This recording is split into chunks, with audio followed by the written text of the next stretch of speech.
My name is Lauren Patterson, and at 32 years old, I never expected my own family to accuse me of theft. Growing up, we were always close despite the occasional disagreements. That changed the day my father pointed his finger at me and demanded I return $50,000 he claimed I stole from my sick mother. What they did not know was that I had been gathering evidence for weeks. I had proof that would shatter our family forever. If you are watching this story, please let me know where you are viewing from. Hit that like button and subscribe to hear how I cleared my name. I grew up in Mapleton, a quiet suburban town where everyone seemed to know each other. Our house was nothing fancy, a modest 3-bedroom home with a small yard where we hosted barbecues in the summer and built snowmen in the winter. We were solidly middle class, with my parents working hard to provide for me and my sister.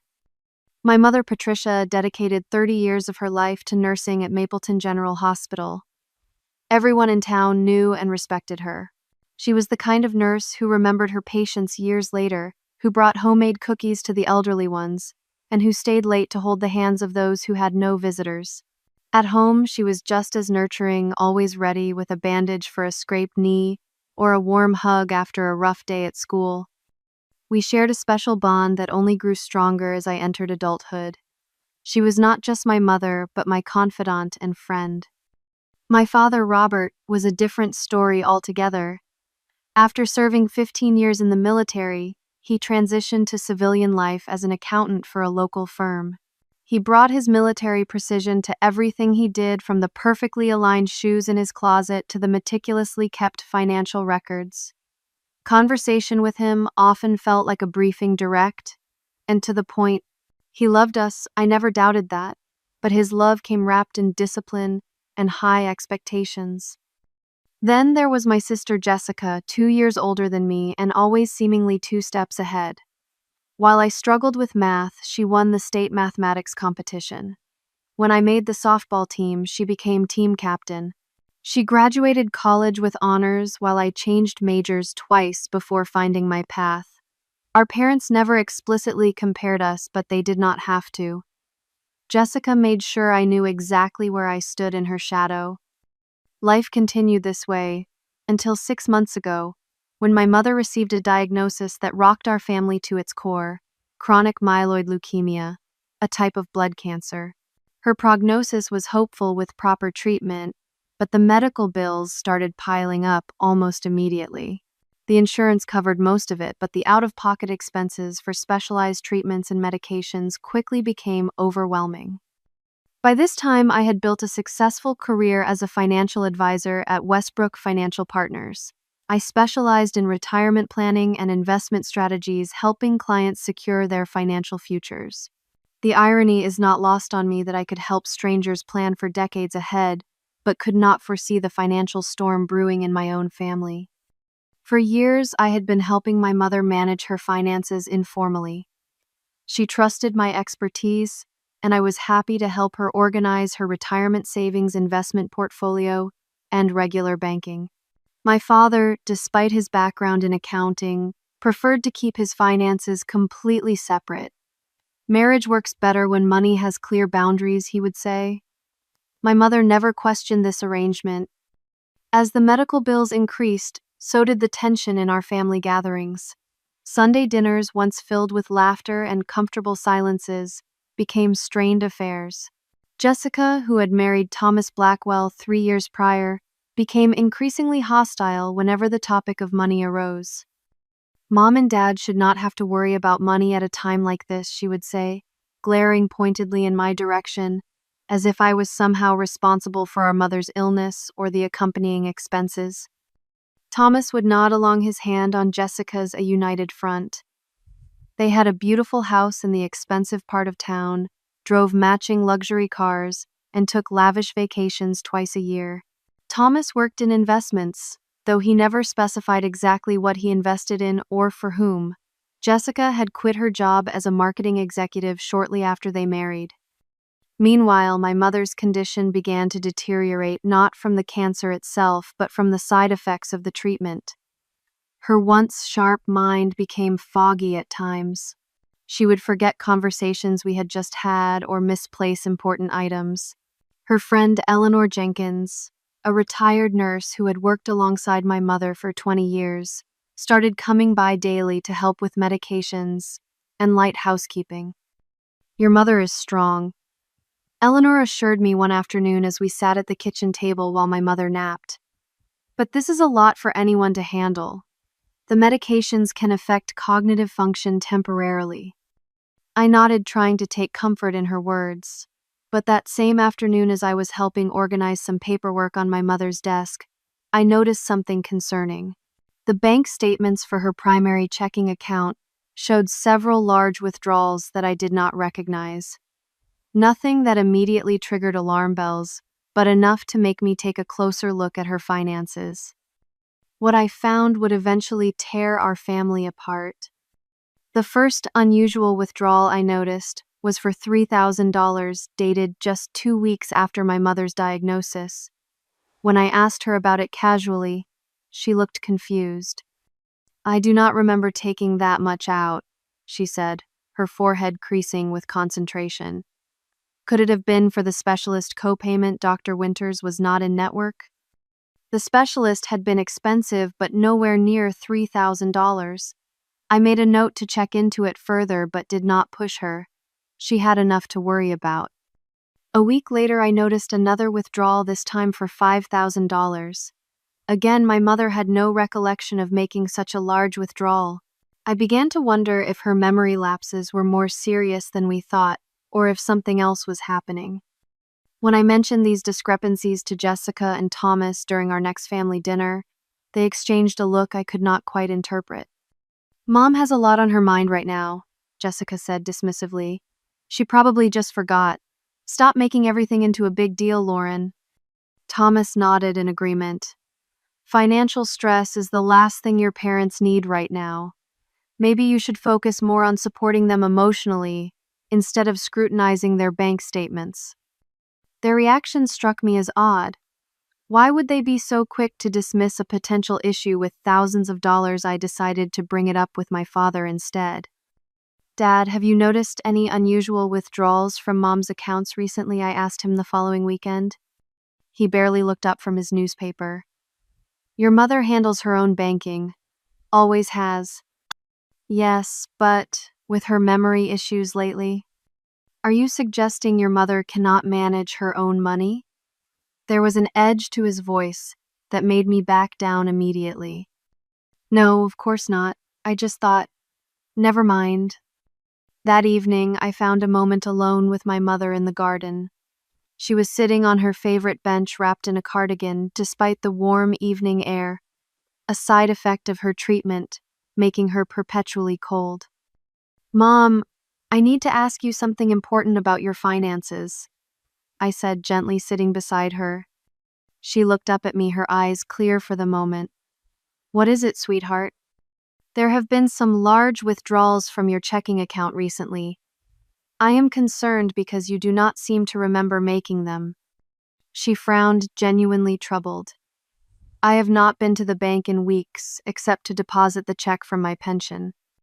Would you be comfortable if I monitored your accounts more closely, just until you are feeling better?" My mother reached for my hand, squeezing it tightly.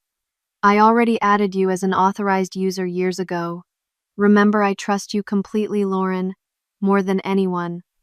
The conviction in her voice strengthened my resolve to get to the bottom of this mystery.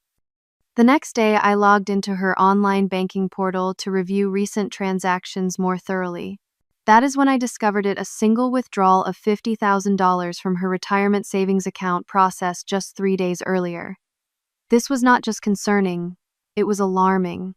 This represented nearly a quarter of her entire retirement fund. I immediately printed the transaction receipt and started making notes. The withdrawal had been made in person at the main branch downtown. It required ID verification and a signature. According to the timestamp, it happened at 2:15 in the afternoon, when I had been in a client meeting across town. My mother had been at a chemotherapy appointment with Eleanor. I began a methodical investigation, keeping detailed notes in a small notebook I carried everywhere.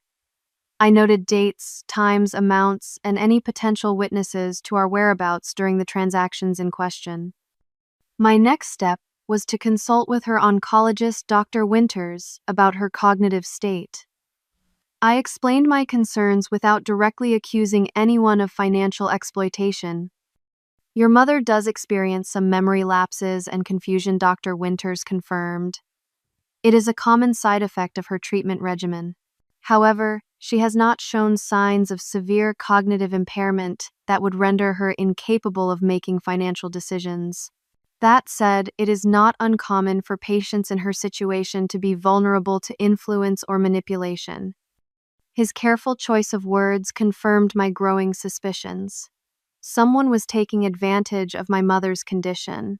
Someone who had access to her accounts, knew her routines, and could potentially forge her signature. The list of suspects was painfully short. I decided to confront Jessica directly. I invited her to lunch at a quiet cafe downtown away from our parents and Thomas. I need to talk to you about Mom's finances, I said once we had ordered. There have been some concerning withdrawals from her accounts. Jessica stirred her iced tea slowly, not meeting my eyes. As I said before, Mom has a lot on her mind. She is probably just forgetting, including a $50,000 withdrawal 3 days ago, while she was at chemotherapy. Jessica's spoon clinked against the glass as she set it down too forcefully. Are you accusing someone of stealing from Mom? That is a pretty serious allegation, Lauren. I am not accusing anyone. I am just trying to figure out what happened to the money. Maybe you should look in the mirror, she snapped, her voice rising. You are the one with access to her accounts. You are the one who is always talking about investments and financial planning. How convenient that now there is money missing. The other diners turned to look at us. Jessica stood up abruptly, grabbing her purse. I cannot believe you would try to deflect your own guilt by suggesting someone else in the family is stealing. That is low even for you. With that, she stormed out, leaving me sitting alone with 2 untouched salads and a growing sense of dread. That evening, I called the bank and scheduled an appointment with the branch manager for the following morning. It was time to get official documentation and find out exactly who had made that $50,000 withdrawal. Sunday arrived, and with it, our regular family dinner at my parents' house. After the confrontation with Jessica, I was apprehensive about going, but skipping it would only make me look guilty. Besides, I was hoping to discreetly talk to my mother about adding extra security measures to her accounts.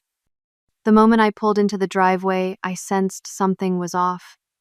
Both Jessica's sleek black SUV and Thomas's sports car were already parked outside, unusual, since they typically arrived fashionably late. The curtains in the living room window twitched as I got out of my car, as if someone had been watching for me. The front door was unlocked, so I let myself in. The house was unnaturally quiet. No sounds of my mother bustling in the kitchen or my father's baseball game on the television. Instead, I found everyone seated in the living room as if waiting for me.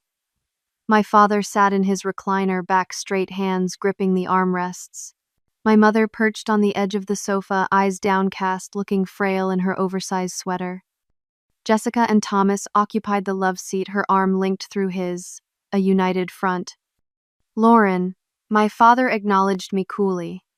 No hug, no smile, none of the warmth that usually accompanied my visits. Hi everyone, I said, trying to keep my voice light despite the tension crackling in the air. Is everything okay? No one answered immediately. I set my purse down and took the only empty seat, an uncomfortable wooden chair that had been pulled in from the dining room, directly across from my father. It felt like an interrogation setup. Should we eat? I asked, glancing toward the kitchen. There were no cooking smells, no place settings visible on the dining table beyond the archway. We are not hungry, my father said flatly. My mother flinched slightly at his words, but remained silent.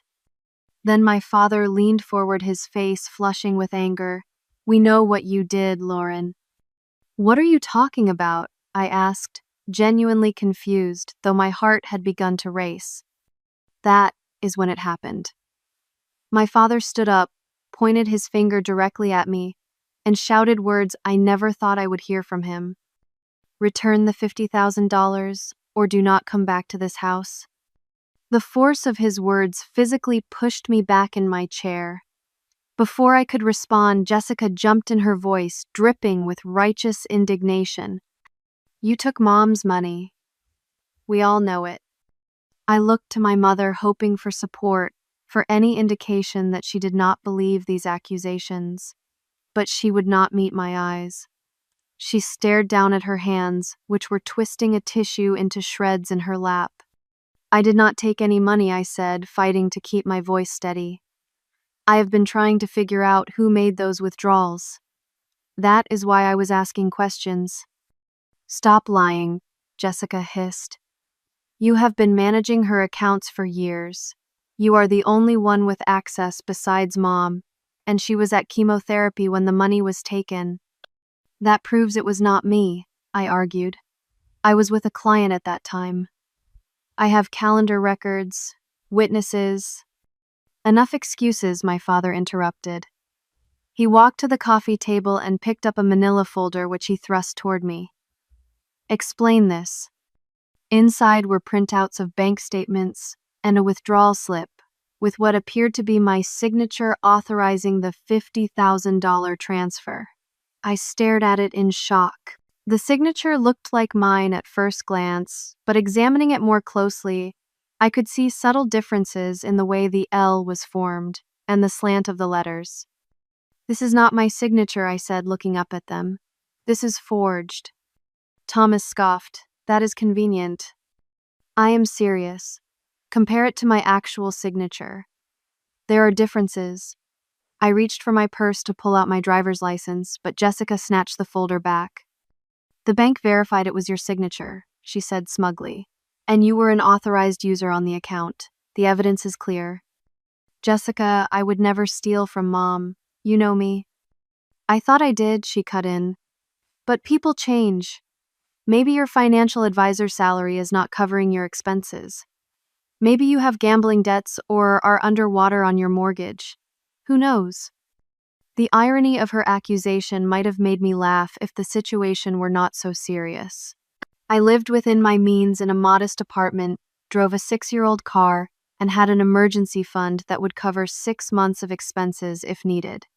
I had no debts besides my student loans, which were nearly paid off. This is insane, I said, looking from face to face, searching for any sign of doubt or willingness to hear me out. I did not take the money. I have been trying to protect Mom's finances, not exploit them. My father crossed his arms over his chest. Then where is the money, Lauren? It did not just vanish into thin air. I do not know, but I intend to find out. If you would just give me a chance to... We have given you too many chances already, my father cut in. You have been alone with your mother, handling her finances, having private conversations. We trusted you.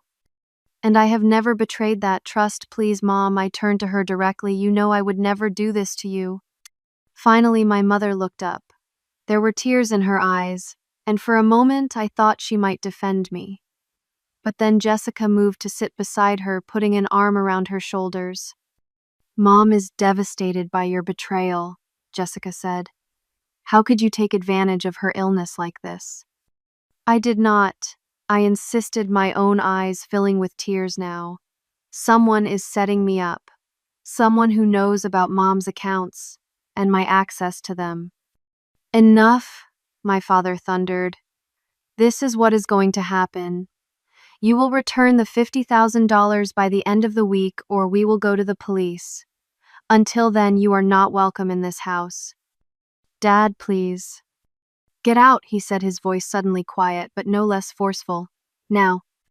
I looked around the room one last time at the family who had just chosen to believe the worst of me without a fair hearing. My mother was openly crying now. Jessica was comforting her with a self-righteous expression. Thomas was examining his nails as if bored by the whole scene, and my father stood rigid, pointing toward the door. I picked up my purse with shaking hands and walked out each step, feeling like I was moving through quicksand. As I closed the front door behind me, I heard my mother's sob, followed by Jessica's voice. "It is okay, Mom. We will fix this." But I was the one who would fix it. I would find the truth, clear my name, and expose whoever was really behind the missing money, even if it meant tearing our family apart in the process. The drive back to my apartment passed in a blur. I barely remembered navigating the familiar streets, my mind replaying the accusation scene over and over. By the time I unlocked my door and stepped inside, my shock had transformed into a cold, focused anger. I dropped my purse on the counter and immediately called my best friend, Samantha. "They think I stole $50,000 from my own mother," I said when she answered, not bothering with a greeting. "What, Lauren, slow down. Who thinks that?" I paced my small living room as I recounted the entire confrontation, from the ambush setup to being thrown out of my childhood home. "That is insane," Samantha said when I finished. "They really believe you would steal from your sick mother after everything you have done to help her." "Apparently so." My voice cracked slightly. The emotional weight of the situation was starting to catch up with me. "So, what are you going to do? Pay them to make it go away?" I stopped pacing. "Absolutely not. I did not take that money, and I am going to prove it." "That is my girl," Samantha said, and I could hear the smile in her voice. "How can I help?" "Just believing me is enough for now," I replied, grateful for her immediate support. "I need to think like a financial investigator, not a hurt daughter." After hanging up, I cleared my dining table and set up what I thought of as a war room. I pulled out my laptop, notepads, pens, and the small notebook where I had been tracking the unusual account activities. If someone was framing me, they had made a critical error in choosing a victim who specialized in following money trails. My professional background became my greatest asset. As a financial advisor, I was trained to notice patterns, track transactions, and document everything meticulously. I started by making a timeline of all the withdrawals, noting exact times and amounts. The $50,000 withdrawal had occurred at exactly 2:15 in the afternoon last Tuesday. I pulled up my work calendar and confirmed what I already knew. I had been in a client meeting from 1:30 to 3 that day with the Johnsons, discussing their retirement portfolio. My assistant Brenda and the clients themselves could verify my whereabouts. Next, I called the bank and spoke to a different representative than the one who had helped me schedule my appointment for Monday morning. Without revealing the family drama, I asked about their security protocols for large withdrawals. For a withdrawal of that size, we require photo identification and verification of the signature on file, the representative explained. If it is an authorized user making the withdrawal, we need additional documentation showing their authority on the account. "What about security cameras? Does the bank record transactions at the teller windows?" "Yes. All areas of the bank are under video surveillance for security purposes.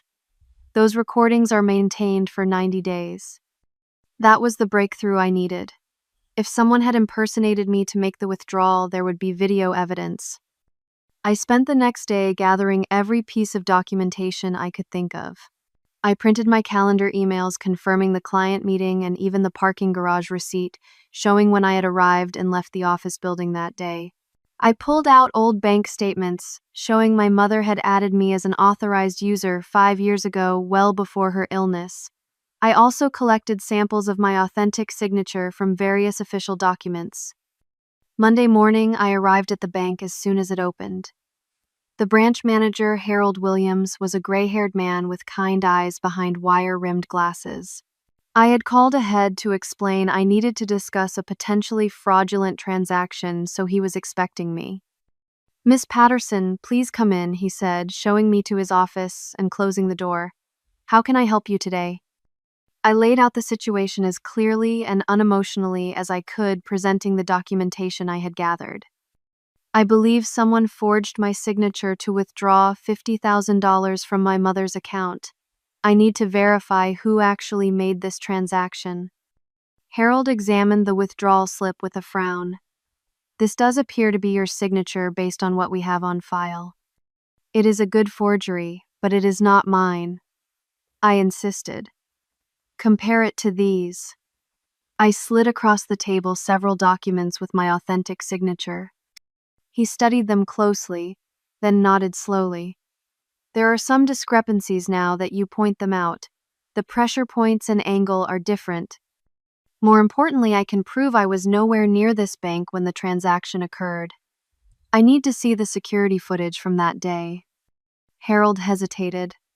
That would require a formal investigation or a subpoena, Miss Patterson. We cannot simply allow customers to view security footage. My family is accusing me of stealing from my sick mother, I said, leaning forward.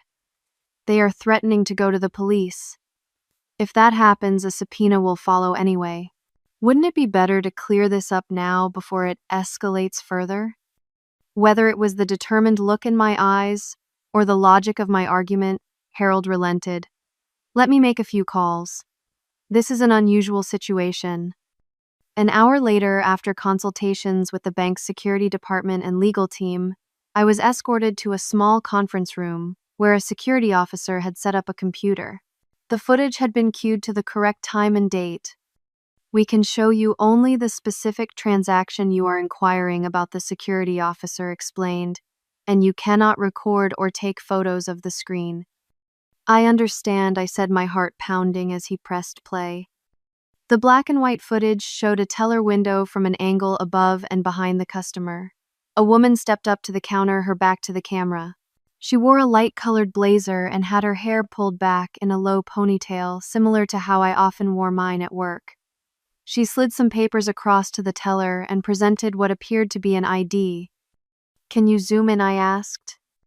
The security officer adjusted the view, and as the woman turned slightly to reach for a pen, her profile became visible for just a moment. My breath caught in my throat. Even in the grainy footage, there was no mistaking that profile. It was Jessica. My own sister had stolen $50,000 from our mother's account and framed me for it. The security officer must have noticed my reaction. Do you recognize this person? I nodded, unable to speak for a moment, as waves of betrayal and anger washed over me. It is my sister, I finally managed to say. She is trying to frame me. Harold, who had been observing silently, cleared his throat. Miss Patterson, this is a serious allegation. Are you certain? Absolutely certain, I replied, my voice stronger now. And I want a copy of the transaction records showing this withdrawal with a note that I have disputed it and provided evidence that I was not the person who made it. The process of filing a formal dispute took another hour. By the time I left the bank, I had official documentation showing that the signature on the withdrawal slip was questionable and that I had reported the transaction as fraudulent. Most importantly, I had confirmation from 3 bank employees who had viewed the security footage that the person making the withdrawal was not me. But I knew bank documentation alone might not be enough to convince my family, especially if Jessica continued to deny her actions. I needed more evidence. Over the next 2 days, I built my case methodically. I obtained a notarized statement from my clients confirming our meeting time. I requested and received cell phone records showing my location data placed me across town during the bank transaction. I even went to the parking garage where I had parked that day and obtained a copy of their security footage showing my car in their structure during the critical time period. Through it all, I battled my own emotional turmoil. Why would Jessica do this? What had driven her to steal from our sick mother and then frame me for it? The betrayal cut deeper than any knife could. We had our differences growing up, but this was beyond sibling rivalry. This was calculated, malicious, and potentially criminal. On Wednesday evening, my boyfriend Michael came over after work. He found me surrounded by papers at my dining table, red-eyed from lack of sleep and stress.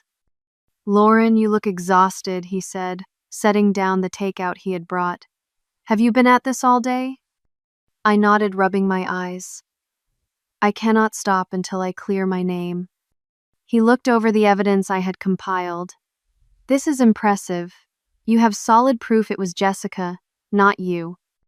But what if they still do not believe me? What if they choose her side again? The fear that had been lurking beneath my determination surfaced suddenly. Maybe I should just pay the money to keep the peace. I have some savings. It would wipe me out, but… No, Michael said, firmly taking my hands in his. You did not do this. You should not have to pay for something you did not do. And you definitely should not have to pay for being framed by your own sister. But my family needs to know the truth, he finished for me. Even if it hurts them, even if it changes things forever, you cannot protect them from reality, Lauren. I knew he was right. This was not just about clearing my name anymore. It was about exposing a painful truth that my family needed to face, especially my mother. I will confront them tomorrow, I decided. All of them together. Do you want me to come with you? Michael offered. I shook my head. This is something I need to do alone. But thank you for believing in me from the start. That night, I organized all my evidence into a clear, chronological presentation. I made copies of everything and placed the originals in a secure folder. I rehearsed what I would say, trying to prepare for every possible reaction. By morning, I felt ready. Not just to clear my name, but to stand up for myself in a way I never had before with my family. Jessica had underestimated me, assuming I would either pay the money or crumble under the accusation. She was about to discover just how wrong she had been. The following evening, I drove to my parents' house unannounced. I had considered calling ahead but decided against it, fearing they might refuse to see me or that Jessica would find a way to interfere. The element of surprise would work in my favor. As I pulled into the driveway, I noticed both my parents' cars were there along with Jessica's SUV. Perfect. Everyone I needed to confront was already gathered. I took a deep breath, picked up my folder of evidence, and walked to the front door with determined steps. I rang the doorbell instead of using my key, an acknowledgement that I had been told not to return. My father answered, his expression hardening when he saw me. Lauren, I told you not to come back unless you brought the money, he said, blocking the doorway. I brought something better than money, I replied, my voice steady. The truth. Before he could respond, my mother appeared behind him. Who is it, Robert? When she saw me, her face registered surprise, then uncertainty. Lauren. Let me in, Dad, I said firmly. I have something all of you need to see. Perhaps it was the confidence in my voice or the folder clutched in my hands, but after a moment's hesitation, he stepped aside. I walked into the living room to find Jessica and Thomas sitting exactly where they had been during the accusation, as if no time had passed. Jessica jumped to her feet when she saw me. What is she doing here? Did she bring the money? No, she claims to have the truth, my father said, following me into the room. May I sit? I asked, gesturing to the same uncomfortable chair I had occupied during the accusation. My father nodded curtly. I sat down and placed my folder on the coffee table in front of me, but did not open it yet. I needed to establish control of the conversation first. 4 days ago, you accused me of stealing $50,000 from Mom's account. I began looking at each of them in turn. You refused to hear my side of the story. You threw me out of this house and threatened to go to the police. And the deadline for returning the money is tomorrow, my father interjected. So, unless you brought it with you? I did not take the money, I stated clearly. I never did. And I have proof. Jessica scoffed. What kind of proof could you possibly have? The bank confirmed it was your signature. Did they? I asked, opening my folder and removing the first document, because when I spoke to them, they noted significant discrepancies between the signature on the withdrawal slip and my actual signature. Here is their official statement. I placed the bank's document on the coffee table. My father picked it up, adjusting his reading glasses as he examined it. This just says the signature is disputed, he said dismissively. It proves nothing. You are right, I agreed. By itself, it does not prove much. But this does. I removed the next set of documents, my client meeting confirmation, the notarized statement from the clients verifying my presence, and my calendar printout. I was in a client meeting from 1:30 to 3 on the day the money was withdrawn. The transaction occurred at 2:15. I physically could not have been at the bank. Thomas leaned forward slightly, his interest seemingly piqued despite himself. You could have had an accomplice. An accomplice who looks exactly like me on security footage, I countered, because that is what would have been needed. Jessica shifted uncomfortably on the sofa. What security footage?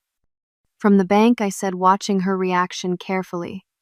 All banks have cameras at the teller windows. I asked to view the footage from the day of the withdrawal. They would not show you that, Jessica said quickly. Banks have privacy policies. They made an exception given the circumstances, I replied. 3 bank employees can confirm that the person in that footage was not me. My mother, who had been silent until now, spoke up. If it was not you, Lauren, then who was it? This was the moment I had been preparing for. The point of no return.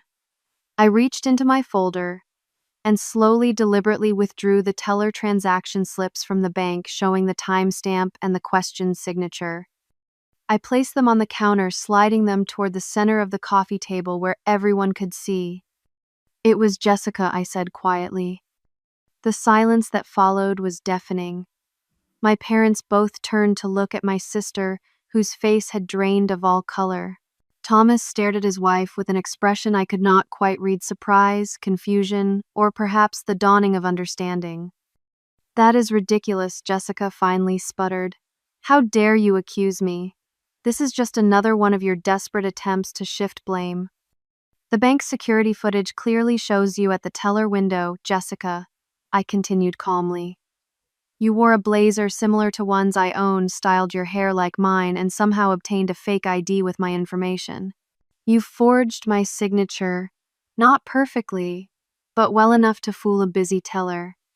This is absurd, she insisted, but her voice had lost its conviction. Is it? I asked, pulling out my cell phone records. These show I was across town at my office building when the withdrawal happened. The parking garage footage confirms my car was there the entire time, and 3 bank employees are willing to testify that the woman in the security footage was you, not me. My father had gone very still, his face unreadable. My mother covered her mouth with her hand, tears welling in her eyes. Why would Jessica do such a thing? My mother whispered. That is what I would like to know, I said, turning my gaze directly to my sister. Why, Jessica? Why would you steal from Mom while she is fighting cancer? And why would you try to frame me for it? Jessica's composure finally cracked, her face contorted with a mix of anger and desperation. You have always been her favorite, she burst out. Perfect Lauren, who could do no wrong. The financial genius who gets to manage all Mom's money while I get lectured about being responsible. This is not about favoritism, I countered. This is about $50,000 that Mom needs for her treatment. We needed that money, Jessica cried. Thomas put a hand on her arm, but she shook it off violently. Tell them, Thomas. Tell them about the debt. Thomas cleared his throat uncomfortably clearly, not wanting to be dragged into this. Jessica, maybe we should discuss this privately. No more secrets, my father commanded, his voice like steel. What debt? Thomas sighed, running a hand through his hair. My investment firm has been struggling. We made some high-risk plays that did not pan out. We are underwater on the mortgage, behind on the car payments. So you stole from my sick mother? I asked incredulously. Instead of asking for help or selling your luxury cars? It was supposed to be a loan, Jessica insisted, tears streaming down her face now. I was going to pay it back as soon as Thomas's investments recovered. A loan without asking, my mother said, finding her voice. Jessica, how could you? And framing Lauren, my father added, his face darkening with anger, letting us believe she had betrayed her own mother. Jessica's excuses came tumbling out in a desperate stream. She would have been fine.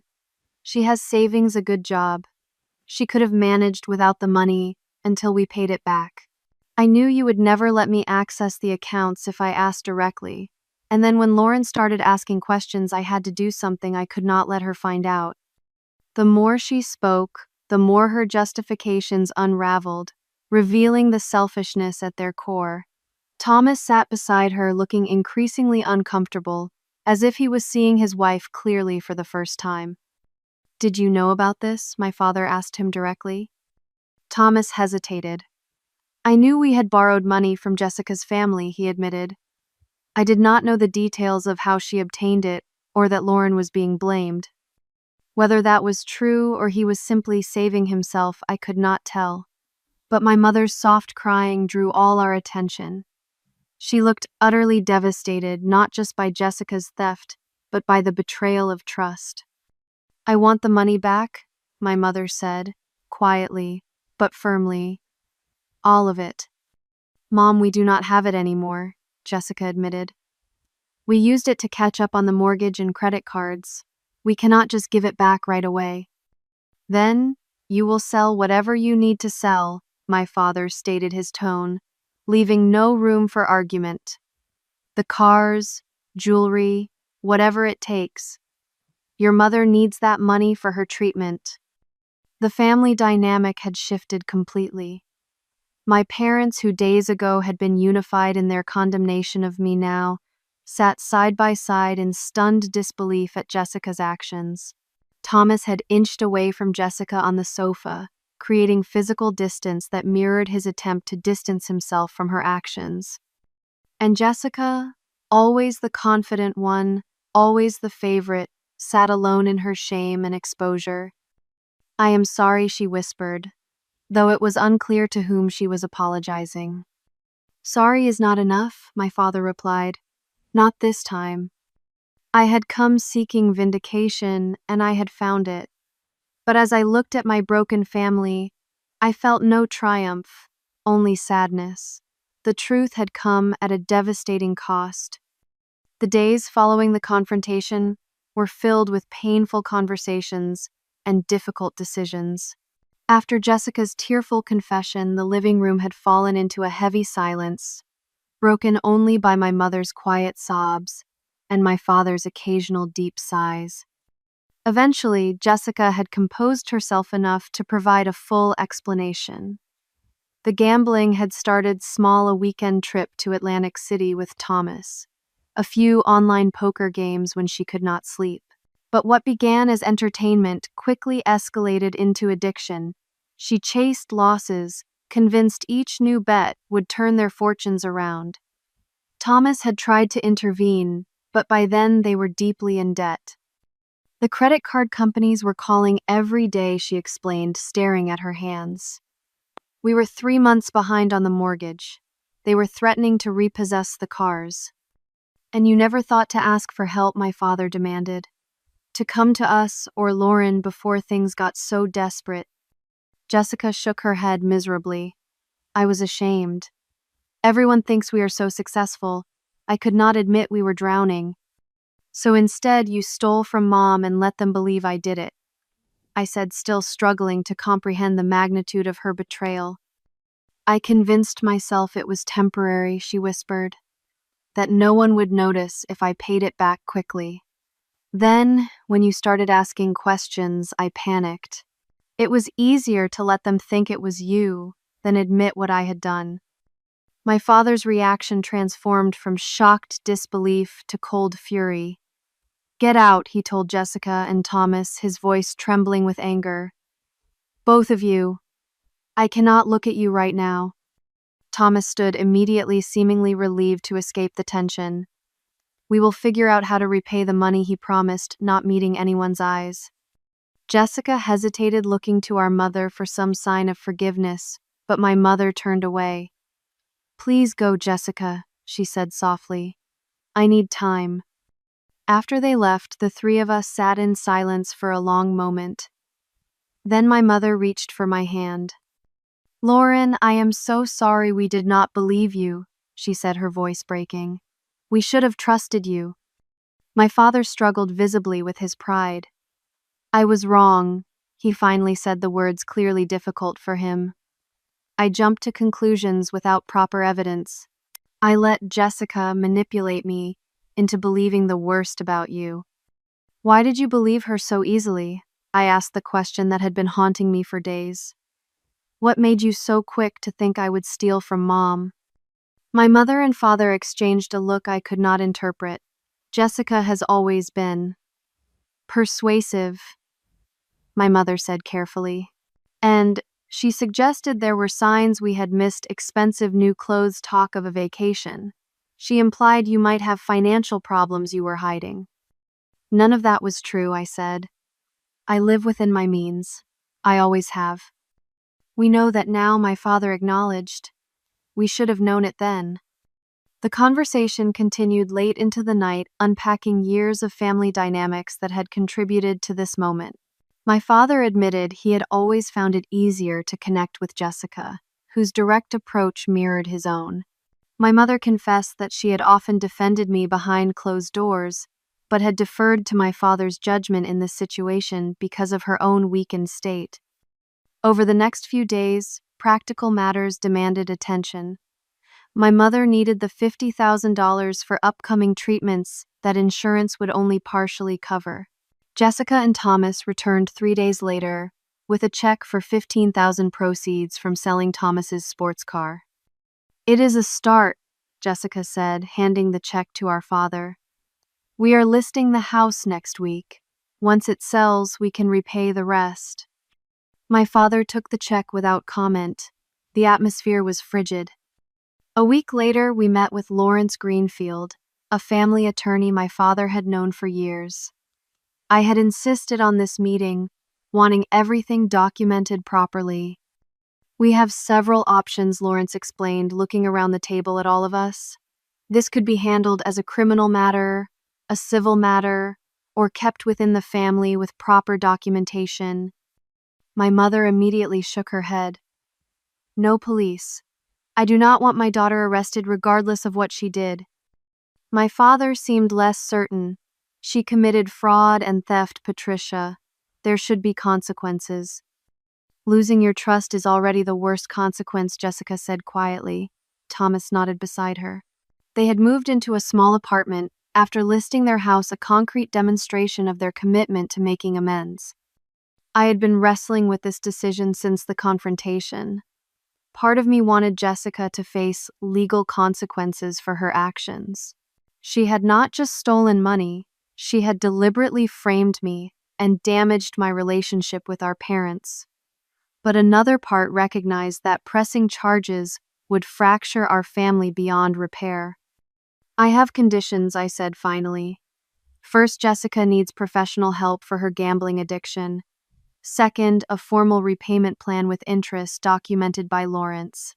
Third, Jessica will have no access to Mom's finances ever again.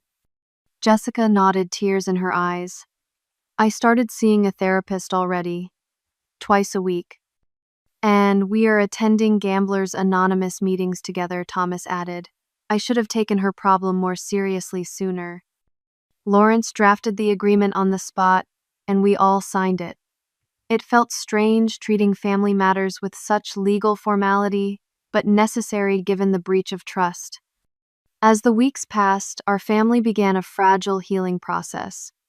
I moved temporarily into my parents' home to help care for my mother, whose treatment had intensified. Being there daily allowed me to rebuild my relationship with both parents. My father especially seemed determined to make amends for doubting me. I always thought of myself as a fair man, he confessed one evening, as we sat on the porch after my mother had gone to bed. Someone who weighed evidence and made rational decisions. But I let emotion cloud my judgment when it came to you girls. I favored Jessica because she reminded me of myself, and I was harder on you because I did not understand your quieter ways. We are very different people, I acknowledged. But that does not mean you have to choose between us. I know that now, he said. Though I may have lost the right to have either of you in my life after how I handled this. I am here, Dad, I said simply. I am not going anywhere. Jessica and I maintained a strained politeness when she visited our mother. The closeness we had once shared, however competitive it had been, was gone. In its place was something more complex, neither friendship nor enmity, but a wary acknowledgement of our permanent connection, despite the damage done. "Do you think you will ever forgive me?" she asked one afternoon as we passed in the hospital corridor during one of our mother's treatments. I considered the question carefully. "I do not know," I answered honestly. "I want to, for Mom's sake, if nothing else. But trust is easier to break than rebuild." She nodded, accepting this answer without argument, a new humility that seemed genuine. By the time 3 months had passed, Jessica and Thomas had sold their house, repaying the remaining $35,000 plus interest. They were living modestly, attending therapy regularly, and slowly rebuilding their relationship with our parents. And I had learned something valuable about myself, that I was stronger than I had realized, capable of standing up for the truth even when it would have been easier to back down. 6 months after the confrontation that changed everything, we gathered at my parents' house for Thanksgiving. The atmosphere was different from holidays past, more subdued, less competitive, with an undercurrent of cautious optimism. My mother's health had improved significantly. Her latest scans showed the cancer was responding well to treatment, and her energy levels had increased enough that she had resumed tending her beloved garden. She moved more slowly than before, but the spark had returned to her eyes. Jessica arrived with Thomas, bearing homemade pumpkin pies and nervous smiles. She had completed 3 months of intensive therapy for gambling addiction and was now attending weekly maintenance sessions. Thomas had found a new job at a legitimate investment firm with a more modest salary but steady income. "The apartment feels like home now," Jessica told me as we set the table together, an awkward but intentional attempt at normalcy. "It is amazing how little we actually need to be happy." I nodded, noting the absence of her designer watch and expensive jewelry. The outer trappings of success that had once seemed so important to her were gone, replaced by a simple wedding band and a more authentic presence. The repayment plan had been honored faithfully. Each month, Jessica and Thomas transferred money to our mother's account, rebuilding the retirement fund they had depleted. They were living on a strict budget, with a portion of every paycheck dedicated to making amends. My own role in the family had evolved dramatically. No longer the overlooked younger daughter, I was now respected for my financial expertise and integrity. My father consulted me before making investment decisions, and my mother had officially appointed me as her financial power of attorney, with Lawrence drawing up proper legal documentation this time. "I trust you completely," she had said when signing the papers. I always did, even when I was too weak to stand up for that truth. My relationship with my father had undergone the most surprising transformation. His military rigidity had softened somewhat, allowing for more open communication between us. "I was wrong about many things," he admitted one day, as we worked together in the garage, organizing old tools. "But especially about you, Lauren. You showed more strength and character through this ordeal than I might have in your position." Coming from him, this was extraordinary praise. After Thanksgiving dinner, as we sat around the living room with coffee and pie, my mother raised her cup in an impromptu toast. "To healing," she said simply, "and to truth." We all drank to that, the silence that followed comfortable rather than strained. Later that evening, I found myself alone with my mother in the kitchen. She was washing dishes despite my protests that she should rest, insisting that the activity made her feel normal. "Do you remember what you used to tell me when I was little?" I asked, drying a plate she handed me, "about how the truth always rises to the surface eventually?" She smiled, her hands immersed in soapy water. "Like cream. The truth rises like cream." I held on to that when everything fell apart, I told her. It gave me the courage to keep fighting. My mother turned off the water and dried her hands, then took mine in hers. "What happened was terrible, but some good has come from it. Jessica is getting the help she needed. Your father has opened his heart. And you, my dear girl, have found your voice." She was right. Throughout my life, I had often yielded to Jessica's stronger personality, accepted my father's judgment without question, and quietly helped without demanding recognition. The accusation and its aftermath had forced me to stand firm, to advocate for myself, to insist on justice. The following week, I signed the lease on a small office space downtown. After years of working for Westbrook Financial, I had decided to launch my own financial advisory firm, specializing in family finances and intergenerational wealth management. My experience had shown me how easily family dynamics could complicate financial matters, and I wanted to help others navigate those challenges. Patterson Family Financial Planning, my father read from the business card I had given him. "You are using our name." "It still means something good to me," I said, "despite everything." He nodded, understanding the significance of this choice. My first clients were a mother and daughter struggling to manage the mother's retirement funds while maintaining healthy boundaries. As I guided them through creating a transparent, sustainable plan, I drew on my own family's painful lessons about trust, communication, and accountability. The final piece of our family's healing came during a private conversation with my mother as I helped her reconcile her financial statements, now a monthly ritual that reassured both of us. "I want you to know something," she said, looking up from the papers spread across her desk. "When I added you as an authorized user on my accounts years ago, it was not just because you understand money better than I do." "No," I asked, curious. "It was because you have always had integrity. Even as a child, you were honest to a fault. I never doubted that about you, Lauren, not even during those awful days when the evidence seemed stacked against you." Her words healed something deep within me. "Then why did you not defend me?" "I was weak," she admitted, "physically from the treatment, but also emotionally. I feared losing Jessica if I took your side too strongly. I tried to stay neutral, and in doing so, I failed you both in different ways." "You did not fail me," I assured her, squeezing her hand. "We are here now, stronger than before." As I drove home that evening, I reflected on the journey of the past 6 months. The accusation that had seemed like the end of my world had instead become a painful but necessary catalyst for growth. I had learned to protect myself without closing my heart, to set boundaries, without building walls, to demand respect without sacrificing love. The truth had indeed risen to the surface like cream, and while it had been bitter in the moment, it had ultimately nourished us all in ways we could never have anticipated. Have you ever been falsely accused of something and had to fight to clear your name? Or have you experienced betrayal from someone you trusted completely? Share your story in the comments below. And if this story resonated with you, please like, subscribe, and share it with someone who might need to hear that standing up for the truth is always worth it, even when it is difficult. Thank you for listening to my journey, and I wish you strength in whatever battles you may be facing in your own life.